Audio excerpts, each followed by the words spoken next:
Hello, tool users. Today we will be talking about drills and impacts. Um, these two tools are often confused with each other. A lot of people use a drill where they should be using an impact, and vice versa. They kind of serve two different purposes. An impact driver, this right here, it has a chuck that's designed to adapt to a bit holder here. This bit holder will hold a bit, and it's used to drive in screws or turn other types of fasteners. You can also get bits like this right here that holds a socket, which is great if you're doing any kind of like automotive work or trying to turn any bolts or anything.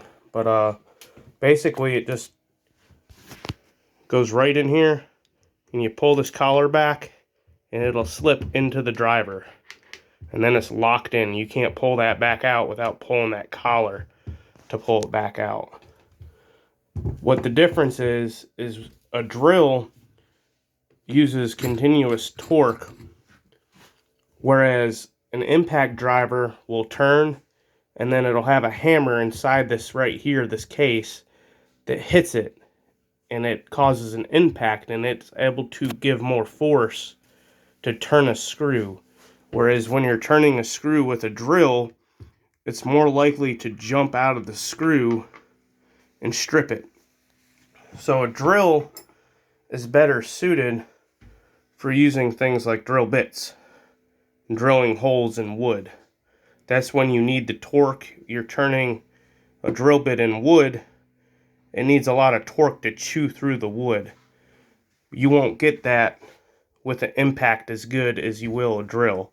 Now, a drill has all these different settings here, and you have to be aware when you're choosing these settings. Like this right here is set with a little drill bit. That changes the amount of slip that this right here, this is called a clutch, has. So when you're turning this, if you want it to be less likely to strip a screw, say this is all you have, when you're turning that, it'll slip like that right there, and it won't strip out the screw head. Whereas if you're got this turned all the way up to drill, to where the drill bit symbol is, it's going to have plenty of torque to turn, and it's not going to stop. That's what will strip out a screw head, but that's what you need when you're drilling through something to have the power and the torque. You need to get through the material. If you're trying to drill wood, you don't want it to slip. You want it to drill through the material. Now, when you chuck up a drill bit, you're going to want to make sure. Let's see if we got this here a little bit more. You're going to want to make sure that it's set in straight, and you can do that by just turning it and making sure that there's no wobble to the blade, to the drill bit. If there's some wobble to it, you have it in there crooked, and it's not going to drill the hole correctly. And some drill bits have this right here, and it's it can be easier to get a drill bit like this inside crooked where it has wobble to it. I'm not sure if I can do that, where it's offset to one side, and it'll want to do like this. It'll want to walk. One thing a drill is good for, also, besides using drill bits, is using something like this wire wheel. You can use this wire wheel to clean up metal or whatever you want to do. They sell these at all kinds of different stores. But this little wire wheel is great for stripping paint off of metal. You know, it'll turn and it'll strip off that paint, and you can, bear down on it a little bit with the drill, and it just makes it a faster job to do if that's all you have. They have sanders and other things for that. But if all you have is a drill, you can also do it with a drill. Now this drill here, it also has these settings on the top. These are speed settings. So when you want a lot of torque, you set it in this lower setting here, 1, and it'll have that certain speed to it, but it'll have a lot more torque. It'll be lower speed, more torque. Number 2, it'll turn a lot faster, but it'll have less torque. Number 2 is something you want to use when you're using like a wire wheel. However, when you're trying to use a really big drill bit, and you're trying to drill through really thick wood, you want to use the lower speed here. You don't want to use the higher speed. You want more torque, so the lower speed's going to get you more torque. Now this drill here also has a feature where there's a hammer right here. Not all drills have that. I don't know if you can see it. I'm trying to get a clear picture. But not all drills have that. And what that is this creates a little bit of a hammer action in the head where it'll push into concrete. So you can get a drill bit that's specially made for concrete, and you can put it in this hammer function, and it will drill a hole in concrete.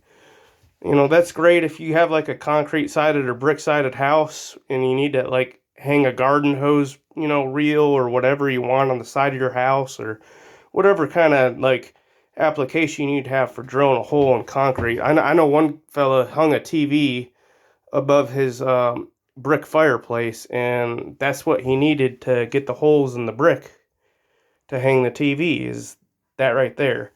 Now you got to keep in mind, not all drills have that. DeWalt, I'm not telling you what brand to get, but DeWalt has a little symbol here where there's a hammer if it's a hammer drill. So there's that. One other thing, in talking about technology, and pretty much every drill company has this now, is brushless motors. Brushless motors came about recently. They were used in like RC cars originally. I think maybe they were used in something else before that, but they're a lot more efficient and they have more power. So you get more runtime using a brushless motor on your battery than you would a non-brushed, or, you know, brushed motor rather. And you don't have to worry about ever changing brushes. On a brushed motor, brushes can go bad and then you have to change them out. That's not to say it happens often. You know, for like a home user, it's not really going to matter. But somebody that uses their drill more often, a professional user, that would matter. So now let's get on to this impact gun. Oh, I got one more thing to talk about on the drills, actually. Along with, you know, bits for just drilling into wood, you can also get this hole saw kit. You can find these anywhere, and these are great for cutting holes in wood. You know, a lot of people use these to cut like outdoor hole or doorknob holes, and, you know, whatever else. And basically, it fits on this bit right here, which centers it in the area that you want to have the hole cut in. So it gives you a little bit of a pilot hole, and you just screw that out and you'll put the bit in there, and it will be perfect for drilling holes. And essentially that's, you know, what you're going to want to use is a drill with a really high torque setting. You know, you want it on that drill bit setting for that, because that uses a lot of power. And you also want it in the #1 speed setting, which is a lot more torque. Let's get on to this impact. Talk about it a little bit. Oh, I also want to show you the step bit for drills. That's good for cutting like sheet metal if you need to make, you know, different ramped up holes in sheet metal or whatever. That's basically that. They got all different kinds of sizes of those as well. Great for any kind of like thin metal work, anything like that. And they got specialty bits like this right here. That's for cutting holes in like masonry, marble, anything like that. So with that out of the way, we will talk about this impact.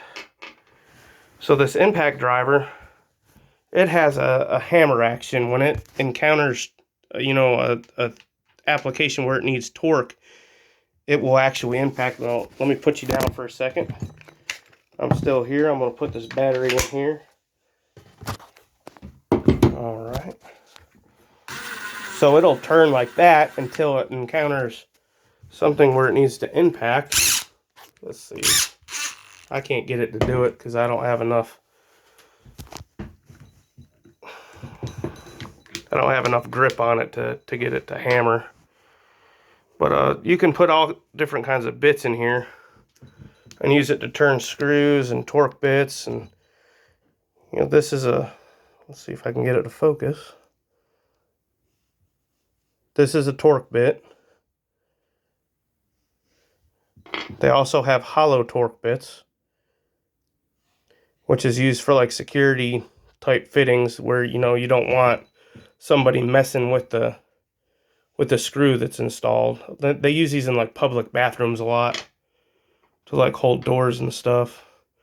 And you got your like flat heads and your Phillips heads and everything else. Just when you are using this stuff, make sure you're picking the right size, because it's real easy to strip out a screw head if you're using the wrong size bit. So pick the bit that best fits. One thing I will talk about is like the star bit I just showed you. Let's see if we can get it to focus.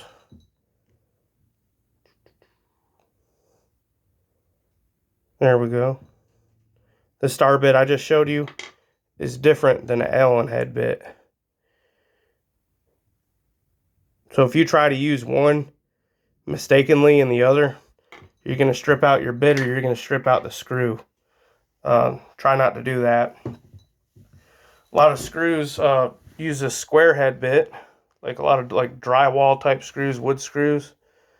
Let's see if I can get that to focus. Yeah, there we go.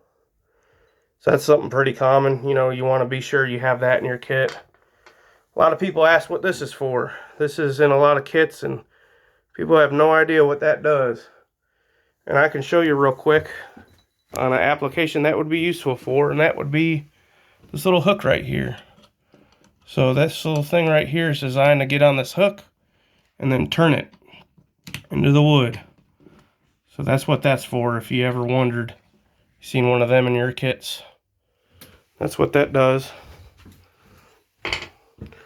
But essentially that's about it. Just remember the differences when you're going to choose, you know, how you're using your tool. Use an impact for driving in screws and bolts. Use a drill for drilling holes. That's essentially the big difference. You don't want to use a drill if you don't have to drive in bolts or screws, because it's going to strip the heads out more likely. Anyhow, have a good day. Thanks for watching. Take care.